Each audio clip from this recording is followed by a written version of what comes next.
I want to talk today about the single most effective check on the power of the state ever devised. A check that is so effective that every other one that has ever been thought of is almost a joke by comparison. And in the process of talking about this, I'd like to go into some aspects of a topic that I'm very interested in and have been interested in for a while, namely medieval history. Now, as I sat around thinking about what to say in this video, it occurred to me that medieval historians have something of a thankless job, because despite their work and despite their efforts, many quite ridiculous myths and beliefs still persist in the minds of the general public and even among rather educated people in some cases. Now, what I'm referring to when I say this is mainly the belief that goes something like this: that the Middle Ages was this time of fanaticism and persecution, where witches were being burned at the stake and the Roman Catholic Church had all of Western Europe in a death grip, where there was no science and no art and barely any culture, just a general, horrible dark age, a horrible rut for the world that was only ended with the glorious emergence of the Renaissance. Now, I might be exaggerating a little bit when I describe that belief that way. I might be using superlative terminology, fine, but I think it's still more or less accurate to say that many people have a view of the Middle Ages that is something like this, despite the fact that this view is completely mistaken. It's completely wrong. Now, it's not my intention in this video to refute every aspect of this belief, but I would like to talk about one part of medieval life, society, politics, or what have you, that I think is very interesting and that I hope will at least do something to endear those who watch it to the Middle Ages in some small way. Now, I started off this video here by mentioning what I consider to be the single most effective check on the power of the state ever devised. What I'm referring to is the medieval right of resistance against unjust monarchs. This was a concept that said that the people living under a king, living under the rule of a king, be they aristocrats, be they noblemen, or be they even, lowly peasant farmers, that if they saw that the king ruled unjustly, that he ruled in a way that violated the law, that tarnished the legal order, then they had a right to violently resist him and restore the rule of law by means of that violent resistance. Now, in order to really put this notion into its proper context and to explain well enough what it was all about, I have to talk a little bit about medieval law. And since I'm going to be talking about medieval kingship and law, that brings me to this book by Fritz Kern. It's called Kingship and the Law in the Middle Ages. And as the title says, that's exactly what the book is about. Now, this book is divided into two sections. The first deals with the medieval concept of kingship and its roots in the tradition of the Germanic tribes that had populated and taken over Western Europe after the collapse of the Western Roman Empire. And then it talks about how those Germanic traditions relating to kingship interacted with and mixed with a lot of the ideas promulgated by the Roman Catholic Church, and how those two sources sort of combined to form what was seen as kingship during the Middle Ages, and how that concept evolved, what it meant to be king throughout that time. The second section deals with medieval law and the nature of medieval legal thought and what law was conceived to be during the Middle Ages and so on and so forth. Now, despite the fact that the section on law is the second section in the book, I think it would make more sense to discuss that section first, and I hope that as I go on, it'll become clear to you why I've chosen to do this.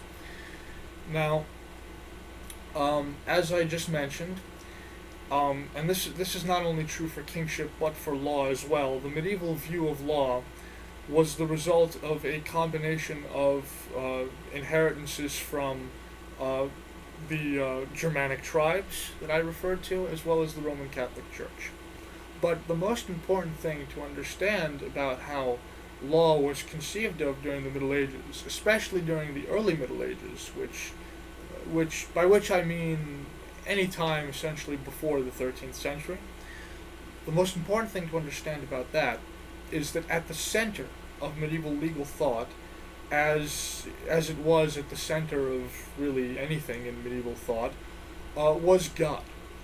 And this means that law during the Middle Ages was seen as this divinely ordained, transcendent order that was decreed by God and given to the world, and that it stood above the state, that it stood above any individual man or group of people, and that is, of course, completely different from how law is seen today.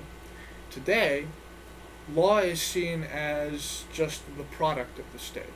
So, today the state and its legislative body can deliberate over a certain piece of legislation. They can vote on it, and if the requisite number of votes are procured, that bill becomes law. So law today is essentially whatever the state says it is, but it was not this way during the Middle Ages at all. Law was not whatever it was decreed by the state to be. Law was conceived of as being there before the state. It predated the state. It preceded the state because it came from God. And this meant that the state, rather than being that organization which proclaims the law, was simply an organization that existed to uphold and preserve the law. In the medieval conception, the state had no other purpose but this. Now, how this all ties into the right of resistance is that the Germanic tribes, the Franks and so on, that spread throughout Western Europe after the collapse of Rome, they had their own system of law, and it was not a system of law that was proclaimed by a state. It was a decentralized legal order that sort of organically evolved and emerged in response to the real needs of those communities, and it became embodied in a group of traditions and customs. And this was more or less Germanic law. Now, this law, because it was decentralized in nature, was such as in general really cohered with the moral sentiment of the people that lived under it. So law was always at any given time more or less consistent with the beliefs about justice and morality that people held. So when I say that law was conceived of in the early Middle Ages as being a transcendent order imposed on the world by God, the ultimate judge of how to live in accordance with this order and what it is that God's will was really the will of every individual. That the source of the law was was everyone's individual conscience.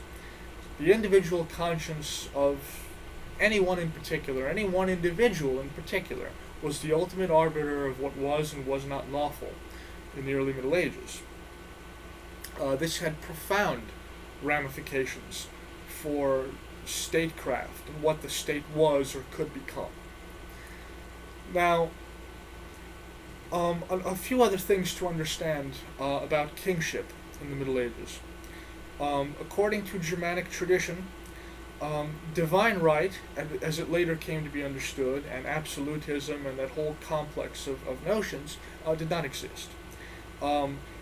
In fact, kingship was not even hereditary in the sense of flowing from father to son by primogeniture. among Germanic tribes, kingship was inherited not by the son of the prior king, but by the entire family line of the king. And upon the death of a king, all of the living family members of that king were considered contenders to the throne. And the most suitable of those contenders was elected by the other aristocrats. So, from the very beginning, Germanic kingship, and so of course by extension medieval kingship, because kings like the Merovingians and so on were rulers of Germanic tribes. There was always this sense of seeking consent before rule, at least from the aristocratic community. Now, this meant that kings were not absolute. That they ruled because the aristocrats around them essentially allowed them to rule. Kings in those days were not considered absolute monarchs with divine sanction to do whatever they liked. They were considered among the aristocrats to be essentially like the first among equals. This meant that if the king ruled in an arbitrary way, if he in any way abrogated any of the rights of the nobles around him, if they felt that he had wronged them in any way, they had the right, according to Germanic custom and tradition, to violently resist him. And this was not something that just sat there in the back burner on the far reaches of theory. This was something that was put into practice extraordinarily often. Kings in the Middle Ages had to deal with uprisings from their noblemen all the time. And this had the practical effect of really hemming in kings and limiting what they could do. In the early Middle Ages, kingship really was, a function of personality. The state really was identical with the person of the king. And if, as a king, you wished to expand your power and grow the state, you could only really do so by the force of your personality, by your own personal ability to negotiate and form alliances and coalitions with the noblemen around you. So, for example, you could have extraordinarily charismatic kings like Charlemagne, who were very expansionist and who did an enormous amount to grow the power of the state. But then when you look at Charlemagne's successor, Louis the Pious, who was very, sort of meek and quiet and was not the larger-than-life figure that his father was, because of this relative lack of personal magnetism and charisma on the part of Louis the Pious, many of the gains in state power that were made by his father actually withered away. And so what this means is that if you were a king, in the early Middle Ages, you couldn't just do whatever you liked. You always had that sword of Damocles hanging over your head about the right of resistance that not only your fellow noblemen had, but also all of the individual people, down to the lowliest peasant, had. So you were, as a king, in a very precarious situation, where if you tried to enact a law or tried to make some sort of declaration that you did not make exquisitely sure was in accordance with the general moral sentiments of the community, you would risk an uprising. And many kings had to suffer exactly this. Also, what has to be understood is that a lot of the aristocrats that led these uprisings were, well, aristocrats, which is to say that they were proud men who had, grown up and absorbed and imbibed a warrior culture that centered around honor and respect. And because of this, if they felt themselves to be disrespected in any way, if they felt that they were slighted, that their honor was challenged, they had no compunction about, pulling out their swords and cutting the king down. And kings, this was a very real danger for kings. So, for all of the following reasons, the ability of kings in the early Middle Ages to expand their power was quite limited. Also, there is the factor of the church. Now, in some ways, the church did quite a bit to lend legitimacy to the state, to allow it to grow in power. A very important example of this was the practice of consecration of a new king by the church. A very important example of this, leading to the growth and the legitimacy of the state that Kern gives, is that after the deterioration of the Merovingian dynasty, after it was evident that Merovingian kings were just incompetent and could not rule, and this is mainly as a result of many of them dying in battle very young and leaving small children in their place, or because of inbreeding that led to insanity among them, and so on. Because of this, one of the major officers of the last Carolingian king, someone named Pepin, who at the time held a position in the royal court known as Mayor of the Palace. And the position of Mayor of the Palace started out as essentially just a housekeeper for the castle, but as time went on, and the successive Merovingian kings became more and more incompetent, the office of Mayor of the Palace evolved into a kind of power behind the throne. So if you want to understand what's meant by this, just think Tywin Lannister. Okay, Pepin was like a real life Tywin Lannister in his day. So when it became clear that the Merovingian dynasty was, for all intents and purposes, finished, Pepin wanted the throne for himself, but he couldn't just take it.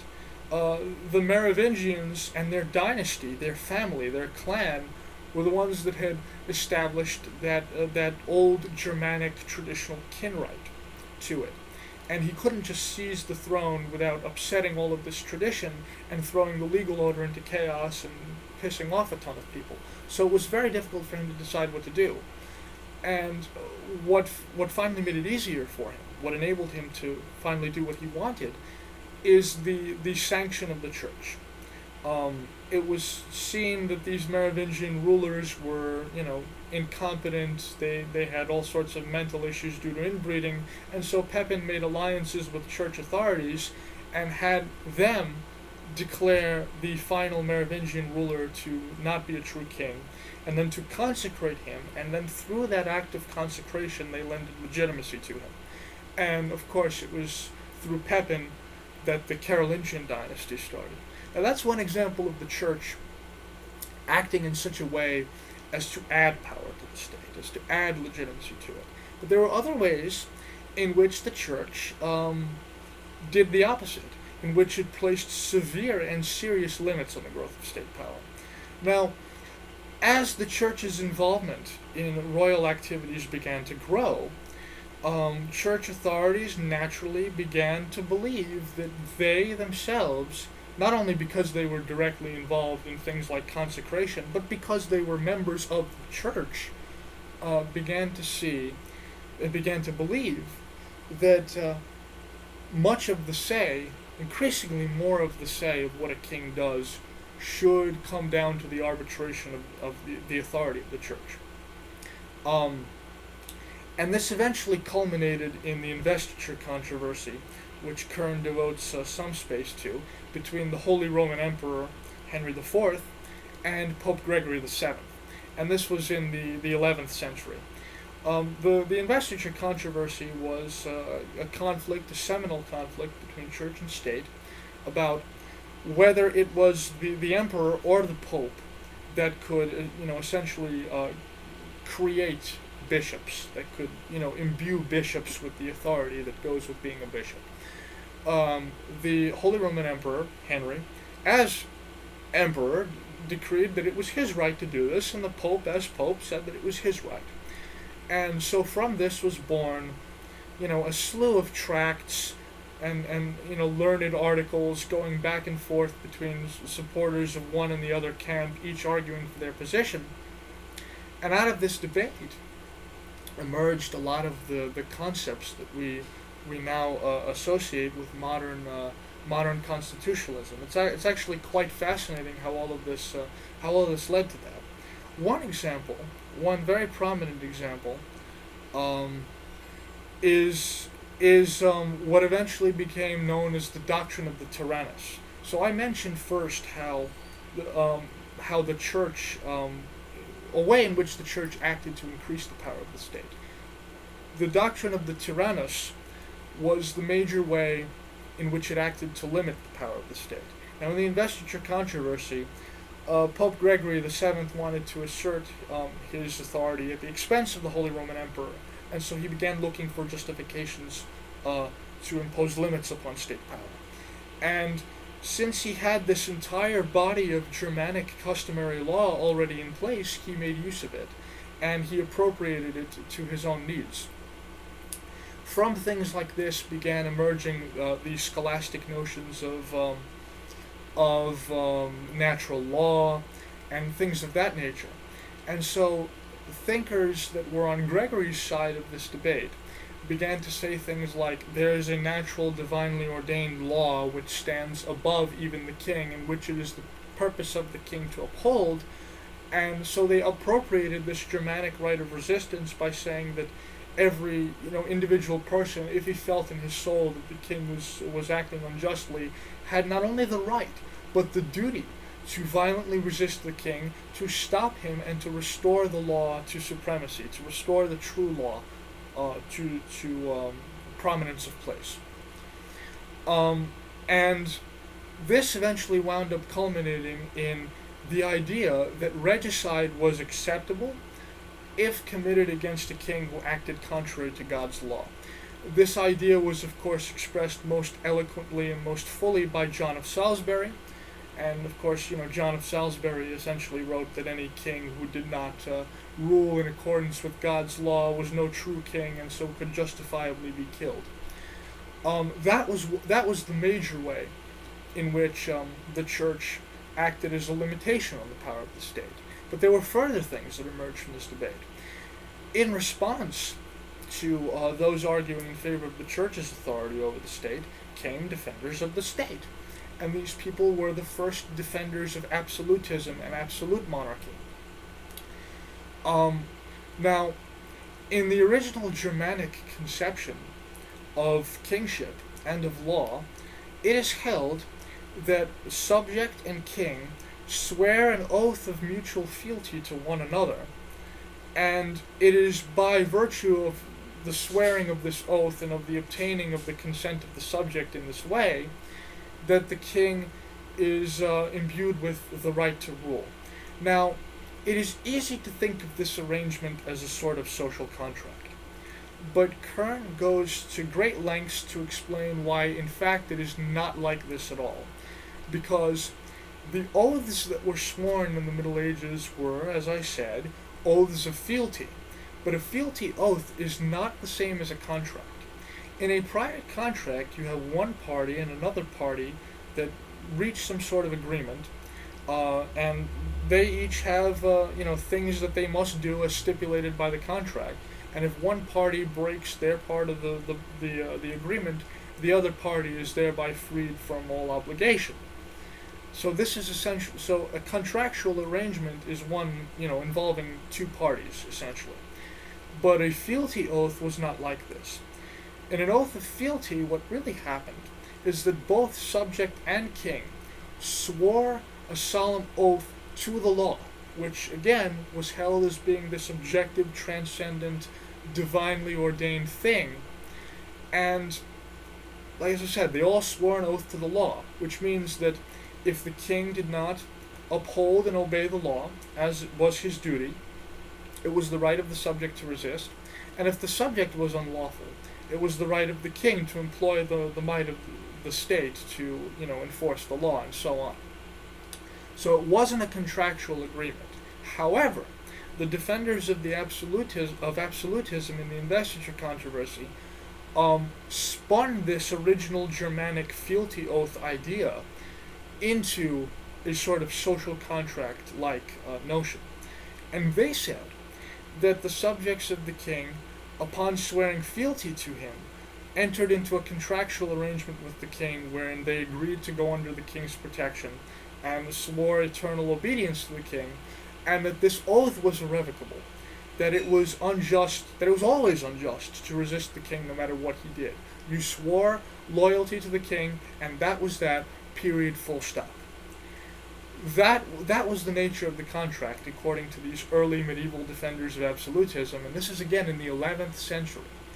So, what's fascinating about this is that the idea of a social contract as originally formulated, not by John Locke, but centuries before John Locke, was not intended as a device to constitutionally limit the power of the state, but as a device to allow, its power to rise to almost unfathomable heights.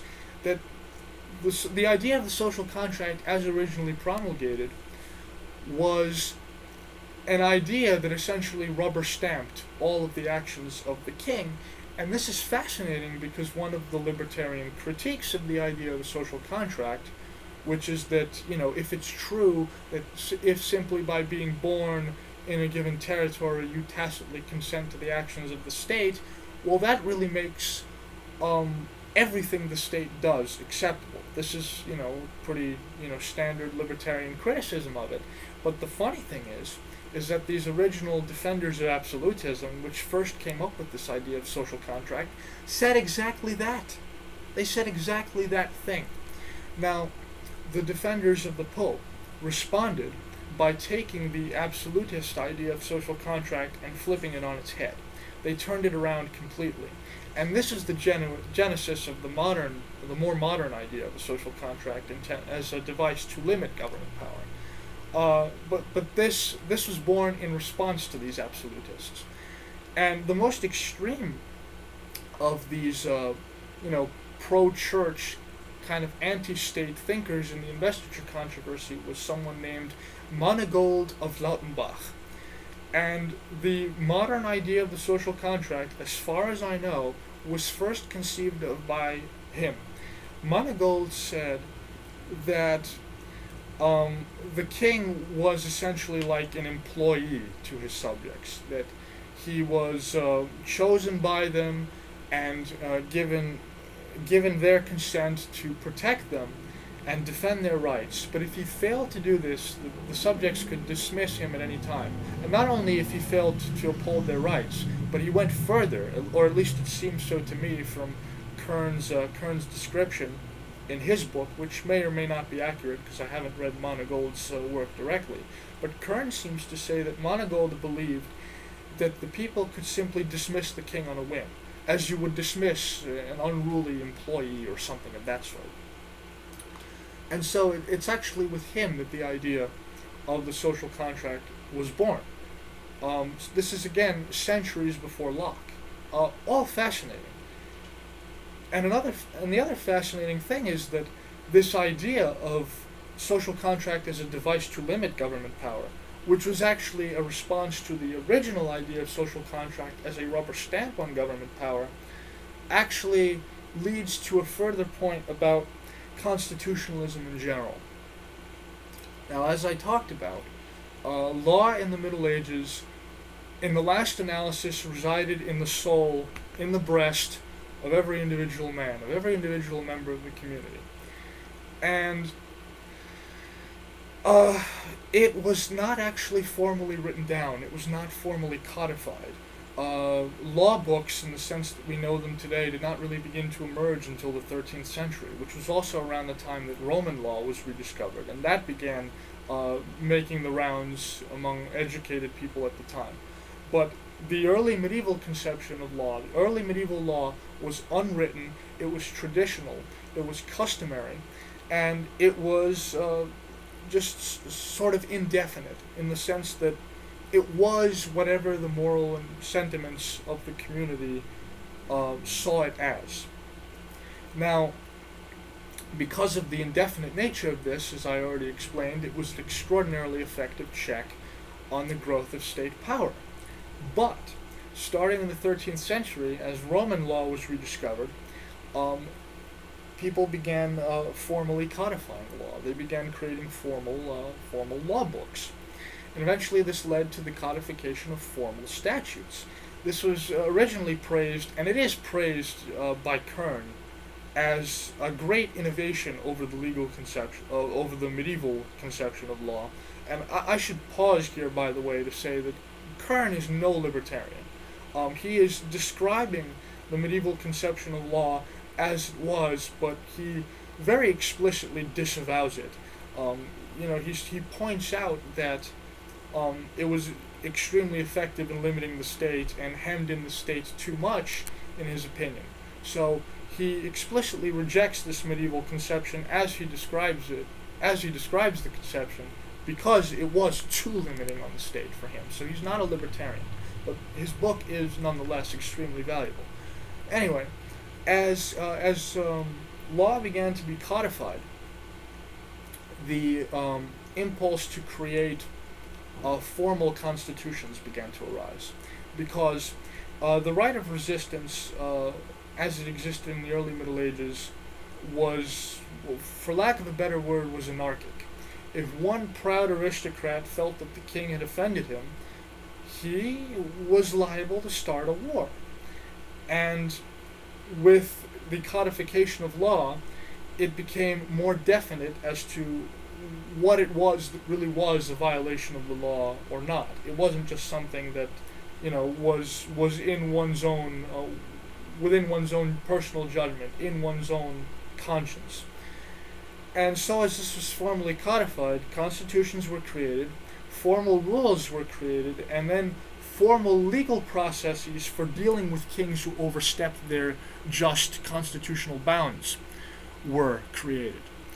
And with the creation of these formal processes and formal legal rules, the right of resistance, as originally understood in the early Middle Ages, began to fade away. So one example is Kern quotes, I believe it's section 61 of the Magna Carta, which outlines a whole series of legal processes and legal rules to deal with a king who has overstepped his authority. Now, the Magna Carta is generally conceived of as being this great advance against absolutism, and I think what Kern inadvertently shows in his book is that it was not. In section 61 of the Magna Carta, it says things like, if one baron finds that the king is acting unjustly, that he is being autocratic, that he is acting out of spirit with the law of God, then he is to go to 4 of his other barons and explain his grievances to them, and then the 5 of those barons are to confront the king and rebuke him. And if the king does not change his ways, those 5 barons are then to go to all of the rest of the other barons and confer with them. And then all the barons together are to surround the king, to forcibly detain him, to prevent him from making use of the powers of the state, and to keep him in that position until he has agreed to accede to their demands and rule within the bounds of the law. So the king, according to the Magna Carta, could have the powers of the state temporarily taken away from him, but then returned to him once he agrees to go back to working within the framework of the law. In the early Middle Ages, he was just killed. He was just killed outright, or threatened with death and only allowed to live if he capitulated. So the point is that the creation of all these formal rules, like in the Magna Carta and in like all written constitutions that have followed it, including the American one, the sort of personal, visceral, anarchic right of resistance was replaced by all of this legalism.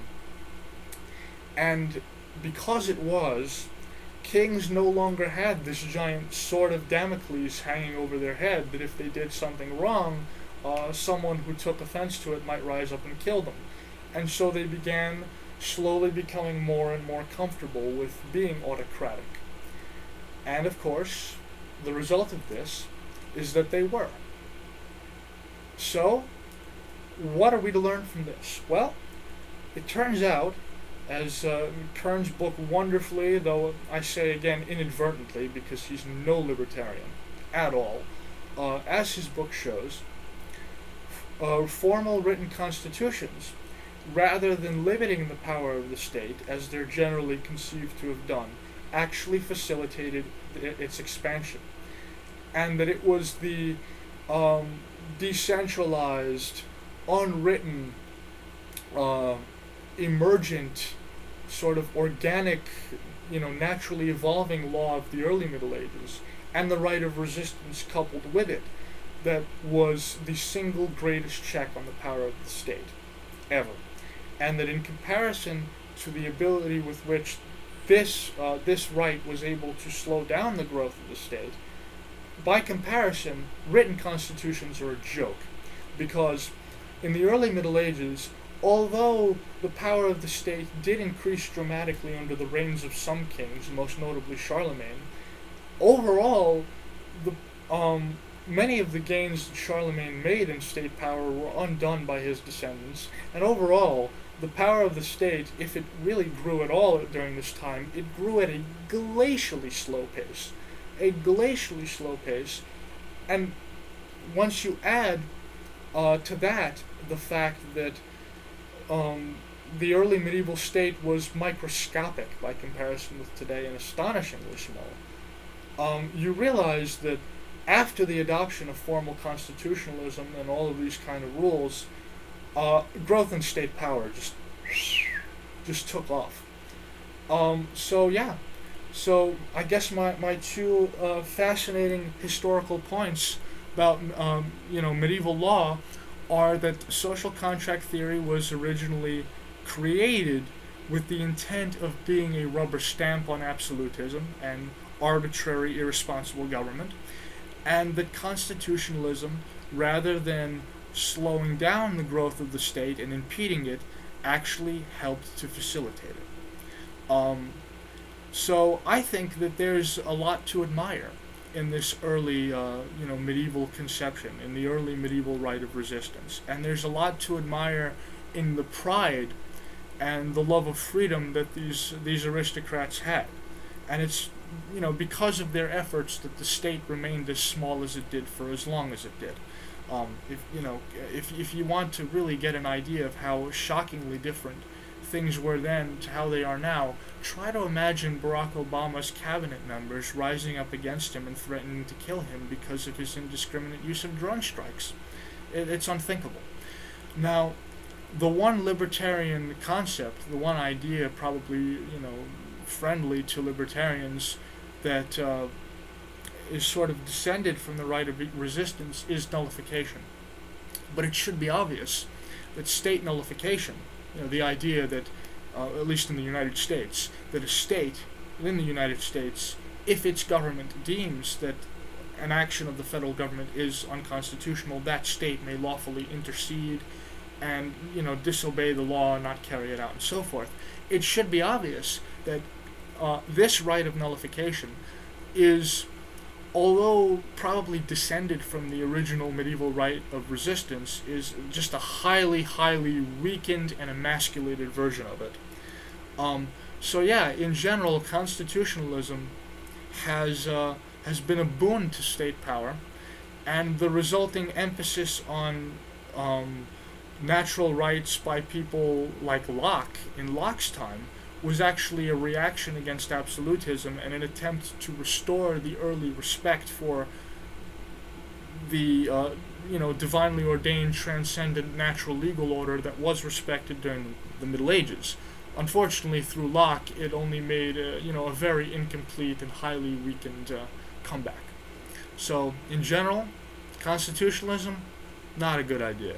The best check on state power is your right to kill the king if he acts up. And the best one of all, even better than that, is obviously not to have a state in the first place. Thank you for listening.